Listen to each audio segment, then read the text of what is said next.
자, 의사소통의 저해 요인, 그 28페이지에서부터 시작했던 이 3강이죠. 예, 3강에 대한 보충 설명이 좀 필요한 것 같아갖고 영상을 다시 찍습니다. 보통 이제 그 잡음에 대한 부분들이 있어요. 잡음이라는 것이 이제 기본적으로 회의를 하게 되게 되면은 내용을 파악이 안 되는 경우, 내용이 파악 안 된 상태에서 들어갈 경우가 제일 많고요. 두 번째는 뭐냐 하면은 그 의사소통에 대한 정확한 발음 문제, 그 다음에 또 자기 주관에 대한 문제, 그 다음에 그 여러 가지 어떤 그 정보에 대한 어떤 부재, 뭐 이런 것들로 통해 가지고 사실은 그 이 회의 자체가 이렇게 그 원활하게 안 되는 경우가 많이 좀 있어요. 종종 있거든요. 이제 그런 부분들이 실제적으로 내가 잡음을 그 유발하는 그런 회의의 어떤 구성원인가에 대한 부분들을 잘 생각을 하셔야 돼요. 그래서 회의할 때는 항상 의사소통의 가장 중요한 부분들은 내용을 파악을 잘해야 돼요.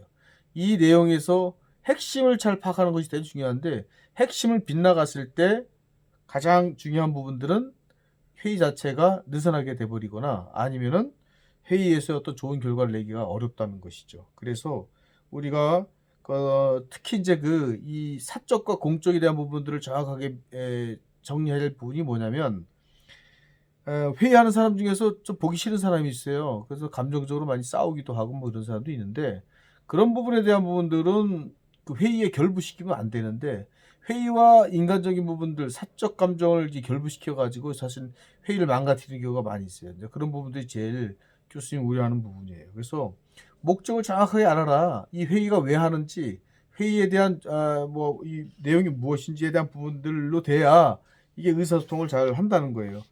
비단 뭐 회의뿐만 아니고요. 대화를 할 때도 마찬가지예요. 대화를 할 때 우리가 이게 공적 대화냐, 사적 대화냐를 정확하게 구별을 해야 돼요. 우리가 제일 그 어려운 부분이 뭐냐면 공과 사를 구별을 못할 때가 제일 안타까운 현상이 많이 벌어지게 되죠. 공과 사를 구별을 할 때 결국 의사소통의 가장 기본기가 잘 갖춰진다는 겁니다. 우리 한국 사회가 특히 한국 사회는 특히 더 그런 것 같아요. 어떻게 보면은 자기가 좀 호감 있는 사람한테는 그 의견과 상관없이 먼저 긍정적인 마음을 열고 이렇게 대응하는 경우가 많은데, 그런 부분들이 결국은 이제 객관성을 잃어버릴 수가 있다는 거죠.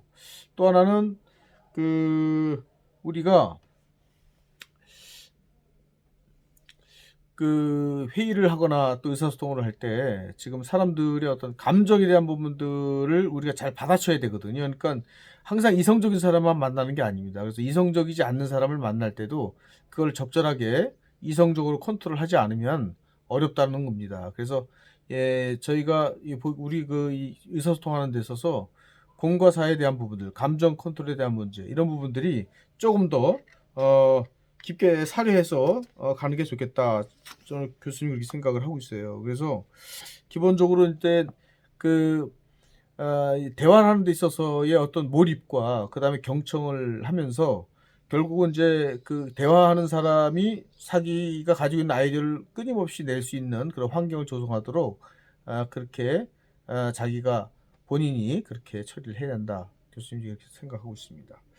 아무튼 이 부분은 좀 보충 설명이 좀 필요한 것 같고 영상을 다시 찍었습니다. 다시 올려드릴게요.